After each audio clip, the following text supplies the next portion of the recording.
Hello बच्चों, welcome to my channel study hard. आज हम लोग करने जा रहे हैं क्लास 6 का हिंदी का इस साल का क्वेश्चन पेपर। ठीक है, ये 23-24 का इस साल का ही हिंदी का क्वेश्चन पेपर है। तो आप लोग का ये क्लास 6 का क्वेश्चन पेपर है हिंदी का। तो इसमें टोटल मार्क्स आपके 60 होंगे और टाइम आपको दिया जाएगा 2.5 आवर्स। ठीक है, और इसमें देखो 2 खंड होंगे, मतलब 2 सेक्शंस होंगे। तो खंड ए जो है ना, उसमें आपको बोधात्मक मतलब आपको खुद समझ के लिखना होता है, और खंड बी जो है ना, उसमें आपको रचनात्मक आपको मतलब खुद से बना के लिखना होता है, मतलब राइटिंग पार्ट है, क्वेश्चन आंसर्स होगा उसमें। तो यतेक प्रत्येक खंड के उत्तर क्रमशः दीजिए, मतलब आपको सीरियली सारे क्वेश्चन आंसर्स के आंसर्स देने हैं और सभी प्रश्नों के उत्तर देना। सभी प्रश्नों के उत्तर अनिवार्य है, सारे क्वेश्चन आंसर्स आपको करने हैं। लास्ट के जो कुछ क्वेश्चंस होंगे ना, उसमें आपका और दिया रहेगा, 2 में से कोई एक करना होगा, वो आप ध्यान से देख लेना। ठीक है, आपने मेरे चैनल को सब्सक्राइब नहीं किया है तो सब्सक्राइब कर लेना, ताकि और भी मैं क्वेश्चन पेपर्स अपलोड करूँगी, जैसे संस्कृत का और एसएमईज़ का, तो ये आप लोग पहुंच जाए। ठीक है, और इम्पॉर्टेंट साइंस का मैंने अपलोड कर ही दिया है, और साइंस का बहुत सारे एग्जाम्पलर्स का और केस बेस्ड क्वेश्चंस के वीडियोस मैंने अपलोड किए, जो एग्ज़ाम पॉइंट ऑफ व्यू से बहुत ही ज़्यादा इम्पॉर्टेंट है साइंस का। तो उन सब में से ज़रूर क्वेश्चंस पूछे जाते हैं हर साल। ठीक है, तो हिंदी का पेपर स्टार्ट करते हैं। देखो, खंड क में देखो, निम्नलिखित अपठित गद्यांश को पढ़कर पूछे गए प्रश्नों का सही उत्तर देना। ये मतलब अपठित गद्यांश है, मतलब एक पैराग्राफ है। ठीक है, जो आपने कहीं पढ़ा ना, मतलब अनसीन पैसेज जो बोलते हैं ना इंग्लिश में, वो। तो ये आपका पर्यावरण दिवस के ऊपर में है। पर्यावरण दिवस देख लेते हैं। पर्यावरण दिवस 5 जून को प्रतिवर्ष मनाया जाता है। इस कब मनाया जाता है? 5 जून को। ठीक है, इसे मनाने का उद्देश्य यह है कि जनसाधारण पर्यावरण का असंतुलन जागरूक हो सके, ताकि इसके प्रति लोग अवेयर हो सके।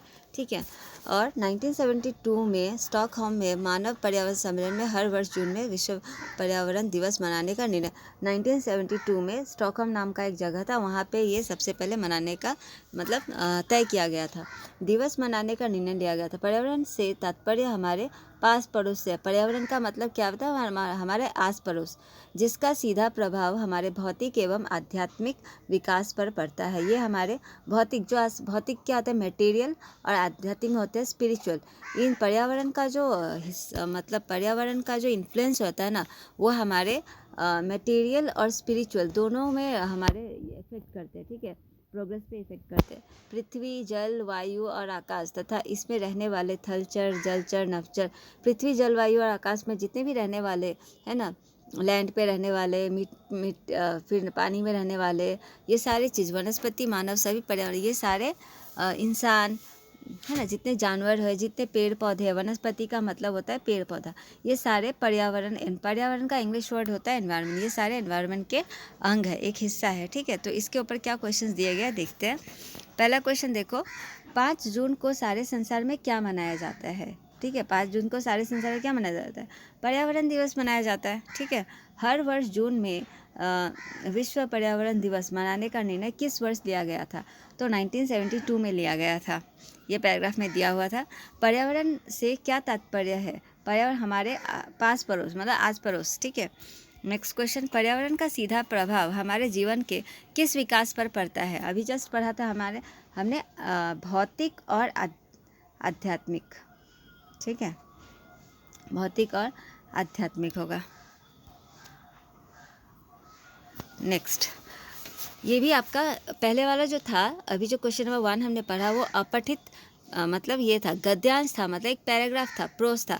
अभी जो पढ़ेंगे ना, ये अपठित काव्यांश है। मतलब आपके एग्जाम में 2 अपठित अनसीन प्रोस आएगा, एक पोएट्री आएगा, और एक आपका बुक से ही आएगा पठित, मतलब आपका बुक का कोई प्रोस आएगा, और एक बुक का ही कोई पोएम का पैराग्राफ देंगे, और उसका आपको क्वेश्चन आंसर्स लिखने होंगे, और इन सब में 5-5 करके मार्क्स होंगे, और टोटल हो जाएगा आपका, इसलिए 4 हो जाएंगे ना, ऐसे पैराग्राफ दिया हुआ, तो इसलिए 5×4 = 20, इसमें इसलिए आपका 20 मार्क्स होंगे। ठीक है, तो ये अपठित काव्यांश देखते हैं, ये पोएम पढ़ लेते हैं पहले। देखो, बात सभी ने यह है मानी, हवा सुबह की बड़ी सुहानी। मैंने सभी जानते हैं कि सुबह का जो हवा होता है ना, हमारे हेल्थ के लिए बहुत ही ज़्यादा अच्छा होता है। सदा ताजगी देती है ये हमें ताजगी देती है ना, हम फ्रेश हो जाते हैं। आलस को हर लेती है, और हम लोग फ्रेश हो जाते हैं, हमें कोई आलस फील नहीं होता है सुबह सुबह बाहर अगर टहल के आते हैं तो, है ना। यह रोगी न होने देती। और जो लोग सुबह सुबह बाहर मॉर्निंग वॉक पे जाते हैं उनके बहुत सारी बीमारियां से भी वो लोग ठीक हो जाते हैं। नेक्स्ट देखो, तनिक न सेहत खोने देती, हमारा हेल्थ भी अच्छा हमेशा बना के रखते हैं। सुबह सैर पर जाकर देखो, हवा निराली पाकर देखो, मतलब आप भी सुबह सैर पे वॉक करके आके देखो कि आपके साथ भी क्या क्या होते हैं। अगर सैर पर नित जाओगे अच्छी सेहत तुम पाओगे। अगर नित मतलब रोज़, अगर आप रोज़ सैर पे जाओगे तो आपका सेहत क्या होगा, बहुत अच्छी सेहत पाओगे आप लोग। तो देखो क्वेश्चन नंबर 1 देखो इसका, इस कविता में किसका गुणगान किया गया है। देखो, सुबह की ताजगी भरी हवा का गुणगान किया है, योगाभ्यास योगा करने को कहा है, या कसरत, या इन सभी का नहीं होगा। हवा मतलब इसमें हवा का गुणगान किया गया सुबह सुबह का, ठीक है। नेक्स्ट क्वेश्चन, सुबह की हवा के बारे में क्या बताया गया है। सुबह की हवा ताजगी देती है, ये तो करेक्ट है। यह स्वास्थ्य भी दे रखती है, हमें स्वस्थ रखती है, ये भी करेक्ट है। यह अच्छा सेहत देती है, ये भी करेक्ट है। उपरयुक्त सभी होगा क्योंकि ये सारे ही करेक्ट ऑप्शंस हैं। नेक्स्ट क्वेश्चन ग, सुबह सैर पर जाने से क्या लाभ मिलेगा। सुबह सैर पर जाने से क्या होगा, व्यक्ति धनवान बनेगा, अच्छा स्वास्थ्य मिलेगा, अच्छे दोस्त बनेंगे, इनमें से कोई नहीं। तो इनमें से क्या होगा, अच्छा स्वास्थ्य मिलेगा, हमें अच्छा स्वास्थ्य मिलेगा, हम हेल्दी होंगे। नेक्स्ट, इस कविता का सबसे उपयुक्त शीर्षक होगा। तो ये जो हमने कविता पढ़ा, इसका अगर आपको कोई टाइटल, शीर्षक का मतलब होता है कोई टाइटल देने दे, कोई अच्छा सा टाइटल, तो आप क्या टाइटल दोगे। सुबह की हवा, सुबह की सैर, अच्छी सेहत का वरदान, आलस से दूर भगाने का मंत्र। तो इसमें से सुबह का जो हवा है ना, ये पोएम तो हवा के बारे में था, तो सुबह की हवा जो है ना, ये उपयुक्त शीर्षक होगा, मतलब उपयुक्त टाइटल होगा। नेक्स्ट क्वेश्चन, नित्य शब्द का अर्थ क्या होता है। नित्य का मतलब होता है हमेशा, रोज़। इस पोएम में हमें पढ़ा था ना, हमें रोज़ मतलब वॉक पे जाना चाहिए, ठीक है। नेक्स्ट क्वेश्चन देखते हैं। नेक्स्ट क्वेश्चन है आपका, निम्नलिखित पठित गद्यांश। ये देखो, ऊपर वाले जो दोनों जो पढ़े थे वो अपठित थे, ये पठित जो हमने पढ़ा है। गद्यांश मतलब प्रोस, कोई पैराग्राफ, ठीक है, को पढ़कर इस पर आधारित प्रश्नों के उत्तर दीजिए। इसमें 1/5 मतलब इससे 5 मार्क्स होंगे, ठीक है। ईच क्वेश्चन का, इसमें जितने भी क्वेश्चन MCQ है उसमें 5 मार्क्स होंगे। तो ये पैराग्राफ पढ़ लेते हैं। देखो, केशव के घर कॉर्निस के ऊपर एक चिड़िया ने अंडे दिए थे। केशव और उसकी बहन मतलब एक केशव के घर में एक चिड़िया ने 2 अंडे दिए थे। कहाँ पे, कर्निश के ऊपर। तो केशव और उसकी बहन का नाम था श्यामा। दोनों बड़े ध्यान से चिड़िया को वहाँ जाते देखा करते थे। रोज़ उनको बहुत ध्यान से दोनों चिड़िया को देखते थे, अंडे पे बैठी रहती थी। सवेरे दोनों आंखें मलते कर्निश के सामने पहुँच जाते। सुबह उठते ही वो लोग चिड़िया को देखने जाते थे, ठीक है। और चीरा और चिड़िया मतलब जो एक मेल चिड़िया और जो फीमेल चिड़िया थी, दोनों को वहाँ बैठा पाते। उनको देखने में दोनों बच्चों को ना मालूम क्या मज़ा मिलता, उनको बहुत अच्छा लगता था। दूध और जलेबी, यहाँ तक कि उनको दूध और जलेबी भी उनको पसंद नहीं था, मतलब वो सब छोड़ के चिड़िया को देखने जाते थे। दोनों के दिल में तरह तरह की, दोनों मतलब बच्चे थे ना, दोनों के मन में बहुत सारे सवाल उठते थे कि वो लोग अंडा कैसे पालेंगे, उसमें से बच्चे निकलेंगे तो क्या करेंगे, वो लोग खाना कैसे खिलाएंगे, बहुत सारे सवाल उनके मन में आते थे। अम्मा को घर के काम धाम से, उनकी जो माँ थी उनको घर के काम काज करते में उनको फुर्सत नहीं मिलती थी, ठीक है। और उनके जो पिता थे ना, बाबूजी, उनको पिताजी को पढ़ने लिखने का बहुत शौक था, तो पेपर अखबार ये सब पढ़ते थे, तो उनको भी समय नहीं मिलता था। दोनों बच्चे आपस में ही सवाल जवाब करके अपने दिल को तसल्ली दे दिया करते थे। तो दोनों बच्चे के मन में जो भी क्वेश्चंस रहते थे ना, वो आपस में ही बात करके आपस में ही बात करके उनके जो समझ में आता था उस क्वेश्चन आंसर्स कर लिया करते थे। तो इसके ऊपर जो MCQ क्वेश्चंस दिया है हम लोग देखते हैं। देखो, केशव के घर चिड़िया ने किस स्थान पर अंडे दिए थे। कहाँ अंडे दिए थे पता है, तो ये अंडे दिए थे उस समय कार्निस में, ठीक है। केशव की बहन का नाम क्या था, उसकी बहन का नाम था श्यामा। सॉरी, यहाँ पे आ की मात्रा लगेगा, ठीक है। श्यामा का स्पेलिंग ऐसे होगा, श्यामा, वहाँ में आ की मात्रा लगेगा, ठीक है। नेक्स्ट, चिड़ा और चिड़िया को बैठा देखकर बच्चों को किसकी सुध नहीं रहती, वो लोग क्या खाना भूल जाते थे। तो इसका ऑप्शन होगा दूध और जलेबी, ठीक है, दूध और जलेबी। बाबूजी को किसकी फुर्सत नहीं रहती थी, बाबूजी को पढ़ने लिखने से फुर्सत नहीं रहती थी। इसका ऑप्शन इधर में दिया हुआ है, पढ़ने लिखने से फुर्सत नहीं होती थी। नेक्स्ट क्वेश्चन, यह पंक्तियाँ किस पाठ से ली गई, ये जो पैराग्राफ है ये किस मतलब चैप्टर से ली गई, उसका नाम क्या था। इसका चैप्टर का नाम है नादान दोस्त, ठीक है। नेक्स्ट क्वेश्चन देखते हैं, क्वेश्चन नंबर 4, निम्नलिखित पठित काव्यांश। तो ये जो है ना आपका कोई भी पढ़ा हुआ पोएम का कोई एक मतलब पैराग्राफ दिया गया, पोएम का पैराग्राफ है, ठीक है। तो देखो, काव्यांश को पढ़कर इस पर आधारित प्रश्नों के उत्तर दीजिए। इसमें भी आपका ईच क्वेश्चंस के 5 मार्क्स है। अच्छा, बड़ा बनाकर पहले हमको तू पीछे चलती है मात, हाथ पकड़ फिर सदा हमारे साथ नहीं फिरती दिन रात, आप अपने घर से खिला धुला मुख धूल पोंछ सज्जित कर गात, थमा खिलौने नहीं सुनाती हमें सुखद परियों की बात। तो ये आपके पोएम से, आपके बुक के पोएम से ली गई है। तो उसमें से जो क्वेश्चंस है देखो, कवि के अनुसार उस छोटी बच्ची को कौन छल रहा है, तो उस छोटी बच्ची को कौन छल रहा है, उसको अपने माँ के बारे में बता रही है ना, तो यहाँ पे आंसर होगा उसकी माँ।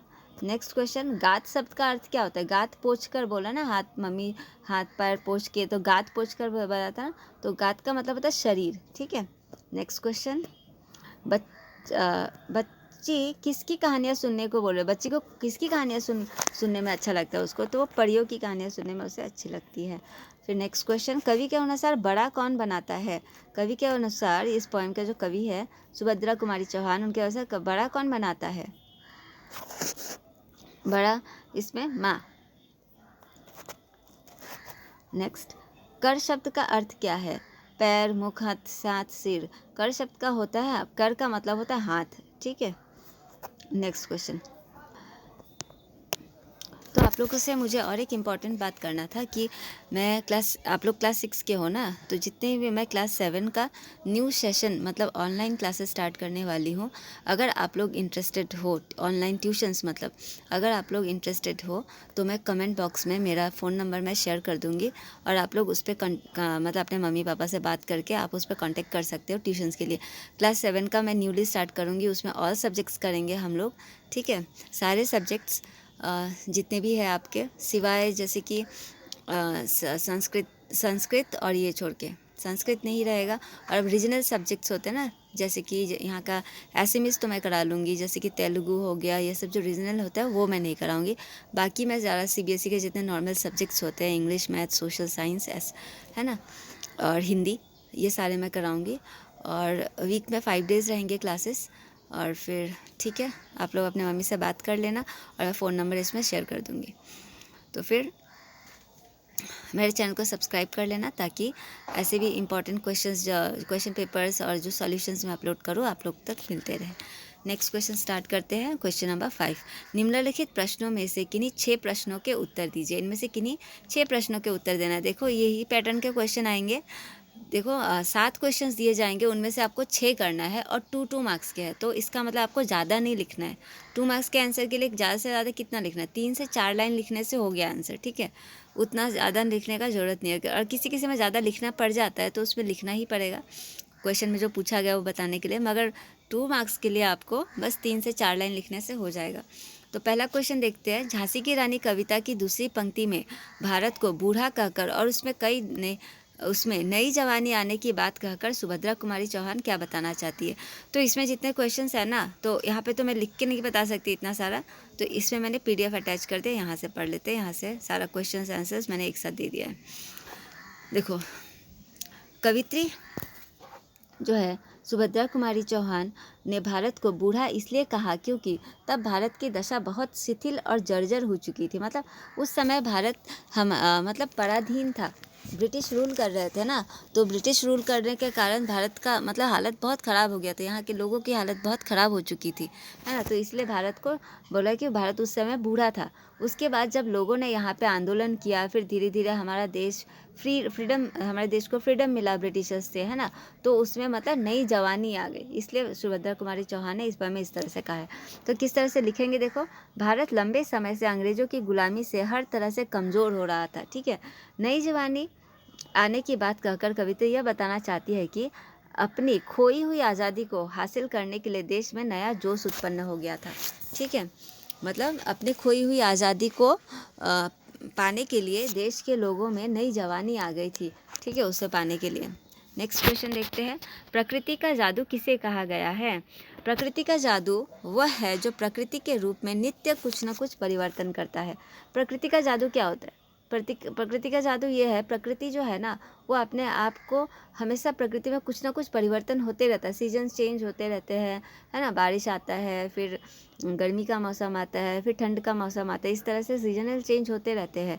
प्रकृति अपने रूप में के आकर्षण में हमें अपनी, ऐसा लगता है सर जादू की तरह है, जादू की तरह आकर्षित करती है। प्रकृति में विविधता है, मतलब वेराइटीज़ है, इतने अलग अलग तरह के वृक्ष है, पेड़ है ना, अलग अलग तरह के घुमावदार बनावट और उनकी छाल और पत्तियां है पेड़ों की। सारे पेड़ तो एक जैसे नहीं होते हैं ना, सब किसी के पत्ते बड़े होते हैं, छोटे होते हैं, अलग अलग तरह के फूल है। यही सारे इन सब चीज़ों को ही प्रकृति का जादू कहा गया है।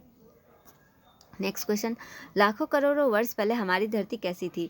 तो बहुत समय पहले हमारी धरती कैसी थी? बहुत गर्म थी, है ना।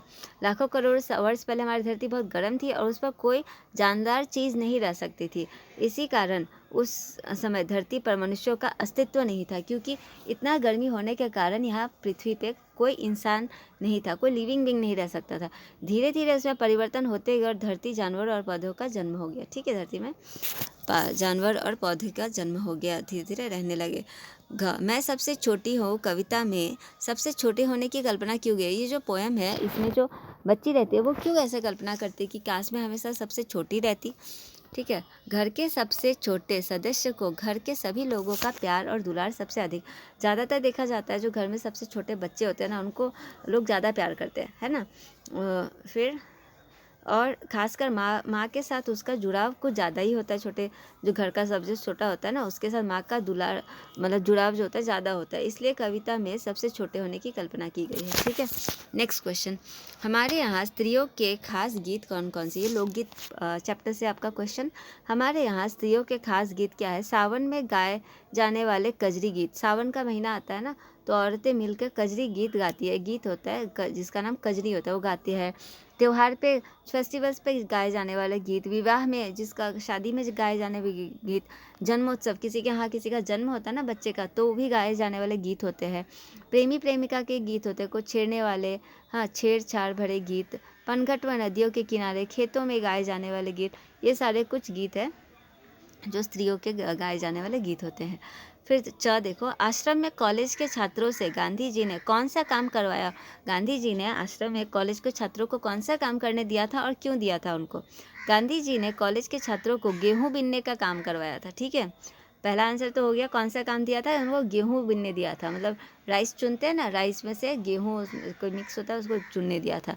कॉलेज के छात्रों को अंग्रेजी भाषा के अपने ज्ञान का बड़ा गर्व था। उन्हें लगा कि गांधी जी उन्हें कोई लिखने पढ़ने का काम देंगे, तो इसीलिए तो कॉलेज के छात्रों को ना वो लोग बहुत इंग्लिश जानते थे, तो उन लोग को लगा था कि गांधी जी उनको कुछ पढ़ने लिखने का काम दें, उनको तो लगा नहीं था कि गेहूँ बीनने देंगे। ठीक है, तो गांधी जी ने ऐसा जानबूझ के किया था क्योंकि उनको पता चल गया था कि वो कॉलेज के बच्चे क्या सोच रहे थे। ठीक है, उन्होंने उनका घमंड तोड़ने के लिए ऐसा किया था कॉलेज बच्चों का। फिर 6 क्वेश्चन देखो, अब और कितनी दूर चलना है? पुण्यकुटी कहाँ बनाइएगा? किसने किससे पूछा और क्यों? ये बात जो है ना, ये किसने किसको पूछा था? ये जो सारे शब्द है ये सब सीता जी ने, माता सीता ने श्री राम जी से पूछा था, क्योंकि वो बहुत थक चुकी थी और वो चल नहीं पा रही थी। ठीक है, तो ये क्वेश्चन नंबर 5 पे मैंने 7 क्वेश्चंस के आंसर दिए हैं। इनमें से आपको 6 क्वेश्चंस के आंसर्स करने होंगे। जरूरी नहीं कि सेम ही क्वेश्चंस आए, अलग क्वेश्चंस भी आ सकते हैं। आप अपने सारे क्वेश्चन आंसर्स आप कंप्लीट करके जाना तो अच्छा होगा पेपर आप लोग का। नेक्स्ट क्वेश्चन देखो, निम्नलिखित प्रश्नों में से किन्हीं 3 प्रश्नों के उत्तर दीजिए। ये आपका उसमें से है, रामायण बुक में से है। तो इनमें से 4 क्वेश्चंस दिए जाएंगे, उनमें से आपको 3 करना है। तो पहला क्वेश्चन देखो, विभीषण क्यों चाहते थे कि राम कुछ दिन लंका में रुके? ठीक है, विभीषण क्यों चाहते थे कि राम कुछ दिन, क्योंकि विभीषण चाहते थे कि राम कुछ दिन लंका में रुक जाए, क्योंकि वह राम से रीति नीति सीखना चाहते थे। ठीक है, राम से वो कुछ नीतियाँ सीखना चाहते थे। लक्ष्मण जी ने किन किन चीज़ों का हेल्प से उन्होंने कुटिया बनाई थी? हट होता है ना, वो किन किन चीज़ों, पंचवटी में लक्ष्मण ने बहुत सुंदर कुटिया बनाई थी। उन्होंने क्या यूज़ किया था? देखो, मिट्टी की दीवारें खड़ी की थी, मिट्टी से मतलब बांस के खंभे लगाए थे, कुश और पत्तों, कुश एक तरह का घास होता है और पत्तों से छप्पर मतलब सीलिंग पे ऊपर रखा था। उन मनोहर पंचवटी की सुंदर और बहुत सुंदर लगने लगी थी। कुटिया के आसपास पुष्प लताएं भी थी। कुटिया के आसपास में मतलब फूल के लताएं थे, क्लाइंबर्स थे। कुटिया के आसपास हिरन घूमते थे और मोर नाच रहे थे। तो इतना पार्ट नहीं भी लिखने से होगा, आप लोग चाहे तो जहाँ तक छप्पर डाला था वहाँ तक भी यहाँ तक लिखने से भी हो जाएगा, ठीक है। नेक्स्ट क्वेश्चन देखते हैं। लक्ष्मण को बाण लगने पर राम ने रावण से क्या कहा था? तो जब लक्ष्मण को बाण लग गया था, राम जी को तब बहुत क्रोध हो गया था, बहुत गुस्सा में आ गए थे। उन्होंने कहा था, लक्ष्मण को बाण लगने पर राम की आंखें क्रोध से लाल हो गई थी। उन्होंने रावण को चुनौती दी और कहा कि रावण, काल तुम्हें यहाँ मेरे सामने ले आया है, आज अन्याय पर न्याय की जीत होगी, तेरा अंत निश्चित है। तो उन्होंने बोला था कि रावण, मतलब इनका कहने का मतलब है कि ये समय है ना, ये समय रावण का इतना बुरा चल रहा था कि रावण अब मृत्यु होने वाला था, ठीक है। राम इतने गुस्से में गए थे कि वो उनको मार देंगे और अन्याय पे न्याय की जीत, क्योंकि रावण दुराचारी था ना, इसलिए अन्याय पर न्याय की जीत होगी, जस्टिस होगा। नेक्स्ट क्वेश्चन देखते हैं। पूंछ में आग लगने पर हनुमान जी ने क्या किया था, है ना? तो पूंछ पर आग लगने पर हनुमान ने सभी भवनों में आग लगा दिया था। लंका में आग लगा दी थी, पूरा हाहाकार मच दिया था, लंका धू धू करके जलने लगी थी, ठीक है। नेक्स्ट क्वेश्चन नंबर 7, निम्नलिखित अति लघुत्तर, तो ये 1 वर्ड होगा, 2 मार्क्स के, मतलब 1 वर्ड लिखने से भी हो जाएगा इसमें, ठीक है। तो ये भी आपका रामायण क्वेश्चन से ही आएगा, देखते हैं, रामायण बुक से आएगा, सॉरी। इसका क्वेश्चन देख लेते हैं। हाँ, राम चित्रकूट वन छोड़कर कौन से वन गए थे? राम चित्रकूट वन छोड़कर वे दंडक वन गए थे। तो रामायण के अंदर के क्वेश्चन आंसर्स करने के लिए आपको पूरा एक बार बुक अच्छे से रीड कर लेना चाहिए, क्योंकि वो बहुत ही लंबा है, तो उसमें से क्या क्वेश्चन आएगा आप प्रेडिक्ट नहीं कर सकते हैं। हर स्कूल में अलग अलग क्वेश्चन पूछे जाते हैं, ठीक है। विंध्याचल पार करने वाले सबसे पहले ऋषि कौन थे? विंध्याचल पार करने वाले सबसे पहले ऋषि थे ऋषि अगस्त्य। क्वेश्चन नंबर 9, देखो, निम्नलिखित में से किसी एक विषय पर लगभग 100 शब्दों में पत्र लिखना है। तो आप लोग का लेटर राइटिंग भी आएगा। तो पहला लेटर राइटिंग देखो, 2 दिन अवकाश के लिए प्रधानाचार्य को अपने मतलब प्रिंसिपल को एप्लीकेशन लिखना है, 2 दिन 2 दिन की छुट्टी के लिए। तो लेटर राइटिंग आपका 2 तरह का आएगा, एक फॉर्मल आएगा मतलब औपचारिक, हाँ, और एक आएगा इनफॉर्मल वाला अनौपचारिक। तो फॉर्मल वाला जो होता है वो एप्लीकेशन, जैसे जॉब के लिए, फिर स्कूल से छुट्टी के लिए, ऐसा होता है। और अनौपचारिक हो गया जैसे आपके माता पिता को, आपके फ्रेंड्स को, है ना, अपने दादा दादी को, नाना नानी को, है ना, इस तरह से अनौपचारिक हो जाता है। तो ज़्यादातर लेटर्स आप जब एग्ज़ाम में लिखो तो ट्राई करना अनौपचारिक लेटर लिखने का, क्योंकि उसमें ज़्यादा कुछ लिखने का नहीं होता है, विषय भी नहीं लिखना होता है, और आप अपने फ्रेंड के साथ जिस तरह से बातें करते हो, आप उनको जो बताना चाहते हो लेटर के थ्रू अच्छे से लिख सकते हो। मगर औपचारिक वाला अगर आपको आइडिया नहीं है तो मत लिखना, ठीक है। तो औपचारिक लेटर ये देखो 2 दिन का अवकाश के लिए है, तो उसमें सबसे पहले हम लोग क्या लिखेंगे? सेवा में, ठीक है। फिर श्री किसको लिख रहे हैं हम लोग? प्रिंसिपल को, श्री प्रधानाचार्य महोदय। यहाँ पे केंद्रीय विद्यालय खानापाड़ा लिखा है, गुवाहाटी असम, ठीक है। तिथि डेट बस ऐसे ही डाल दिया है, आप जिस दिन एग्ज़ाम दे रहे हो उस दिन का डेट लिख देना। बुखार होने की वजह से 2 दिन की छुट्टी होने के लिए आवेदन, ये मतलब सब्जेक्ट होता है, ये लिखना होता है, ठीक है। नेक्स्ट, आदरणीय महोदय, मैं आपके विद्यालय का कक्षा 6ठी का छात्र हूँ। सविनय निवेदन है यह है कि मैं कल रात से बुखार से पीड़ित हूँ, कि कल रात से ही मुझे बुखार है और डॉक्टर की सलाह है कि मुझे कुछ दिन आराम करना चाहिए, इसी कारण मैं स्कूल आने में असमर्थ हूँ। डॉक्टर ने बोला है कि उसको आराम करना है, मैं स्कूल नहीं आ सकता, आपसे निवेदन है कि मुझे 2 दिन का अवकाश देने की कृपा करें, 2 दिन का छुट्टी चाहिए मतलब, ठीक है। तो इतना लिख देने से हो गया। धन्यवाद, आपका आज्ञाकारी शिष्य। आप कुछ भी नाम की जगह कुछ अपना नाम दे देना, कक्षा दे देना, हो गया, ठीक है। वैसे तो ये लेटर जो है ना, ये बहुत ही कॉमन लेटर है, बच्चों के में आते ही रहते हैं, ठीक है। तो ये तो कॉमन लेटर पूछा गया था स्कूल में, आप अच्छे से इसको कर लेना, ठीक है, अच्छे से इस लेटर को लर्न कर लेना। फिर नेक्स्ट है आपका, यह है आपका अनौपचारिक। विद्यालय में प्रथम स्थान प्राप्त कर उत्तीर्ण होने पर अपने मित्र को बधाई पत्र लिखना है, मतलब आपके फ्रेंड जो है ना वो क्लास में फर्स्ट आए हैं, ठीक है, तो उसके लिए मतलब कॉन्ग्रेचुलेशंस बोलना है लेटर लिख के। तो वहाँ पे हम लोग कैसे लिखेंगे? देखो, इधर में गुवाहाटी, इधर आपका शहर का नाम और इधर डेट, ठीक है, थोड़ा सा छोटा कर देती हूँ, डेट पूरा नहीं आ रहा है, शहर का नाम और डेट, और इधर आप अपने दोस्त का नाम लिखना, प्रिय मित्र जो भी लिखना है आपको, सप्रेम नमस्ते नहीं भी लिखने से होगा, ठीक है, क्योंकि फ्रेंड्स को कौन नमस्ते देता है, प्रिय मित्र नाम लिख देने से हो जाएगा। कल तुम्हारा पत्र मिला, पढ़कर मन खुशी से उछल पड़ा, ठीक है। मुझे तुम पर पूर्ण विश्वास था कि तुम कक्षा में प्रथम आओगे, लेकिन तुमने पूरे विद्यालय में प्रथम स्थान प्राप्त कर मेरी प्रसन्नता चौगुनी कर बढ़ा दी, ठीक है। उसका friend not only class but पूरा स्कूल में प्रथम आया है। मेरे हर्ष की कोई सीमा नहीं है, मतलब मेरा खुशी का कोई ठिकाना नहीं। मेरी हार्दिक बधाई स्वीकार करो, मैं तुम्हें कॉन्ग्रेचुलेट करता हूँ। तुम्हारी इस उपलब्धि ने मेरा सिर गर्व से ऊंचा कर दिया है। ईश्वर करे तुम्हें इसी तरह जीवन में प्रत्येक परीक्षा में प्रथम स्थान प्राप्त करने का सौभाग्य मिलता रहे। एक बार फिर हार्दिक बधाई स्वीकार करो। अपने माता पिता को मेरा सादर प्रणाम कहना न भूलना, ठीक है। इस तरह से लिख के आप इसको एंड कर देना। तुम्हारा प्रिय मित्र, आप कुछ भी नाम यहाँ पे अपना लिख देना, ठीक है। तो ये हो गया क्वेश्चन नंबर 9 है आपका पत्र लेखन। और 10 आ गया आपका अनुच्छेद लेखन होगा या तो संवाद लेखन। अनुच्छेद लेखन मतलब होता है किसी भी टॉपिक आपको दिया जाएगा, उस टॉपिक के ऊपर आपको एक पैराग्राफ लिखना है, ठीक है। तो ज़्यादा बड़ा पैराग्राफ नहीं भी लिखने से होगा, 4-5 लाइन लिखने से हो जाता है। आपका कॉपी में 4-5 लाइन होना चाहिए। ये परिश्रम का महत्व के ऊपर है, ठीक है। और उसके बाद आप लोग, मैं ये ज़्यादा वीडियो लंबा नहीं करूँगी, परिश्रम का ऊपर है, आप ये खुद से पढ़ लेना, एक बार रीड आउट कर लेना, ठीक है। परिश्रम का महत्व क्या होता है उसके ऊपर है। फिर ये राष्ट्रीय ध्वज तिरंगा के ऊपर है, ठीक है। इस तरह से संवाद लेखन मैं आपको बता देती हूँ। संवाद लेखन क्या होता है, दो दोस्तों के बीच या फिर किसी टीचर या फिर स्टूडेंट के बीच, माता पिता के बीच या फिर कोई माता या फिर बच्चे के बीच में बातचीत जो होता है ना, संवाद का मतलब होता है बातचीत करना, तो उसके ऊपर संवाद लिखने देता है। आप अपने मन से लिख सकते हो। जैसे कि देखो यहाँ पे किसी वस्तु को लेकर भाई बहन के बीच में झगड़ा हो गया मान लो, ठीक है, तो उन दोनों के बीच में क्या बातें हुई होंगी वो आपको लिखना है। तो उत्तर में देखो सबसे पहले श्रेया बोलती है, निखिल तुमने मेरा खिलौना क्यों लिया, सपोज, ठीक है। तो निखिल बोला मैं कुछ देर खेलकर इसे लौटा दूंगा। श्रेया बोली नहीं, मुझे मेरा खिलौना अभी चाहिए। निखिल बोला पर क्यों, क्योंकि तुम ढंग से नहीं खेलते और मेरा खिलौना तोड़ दोगे।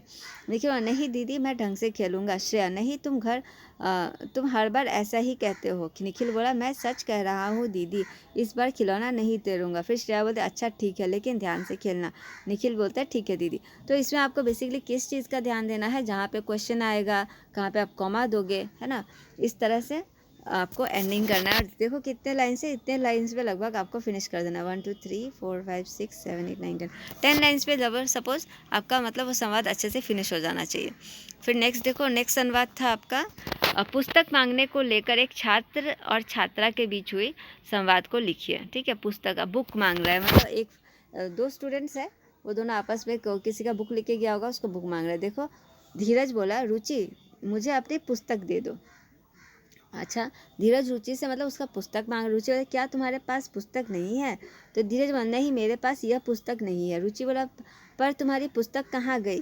तो धीरज बोलता है मेरी पुस्तक जो है ना वो खो गई। रुचि ठीक है तुम मेरी पुस्तक से काम कर लो। धीरज बोला मैं अपना काम करके तुम्हारी पुस्तक वापस कर दूंगा।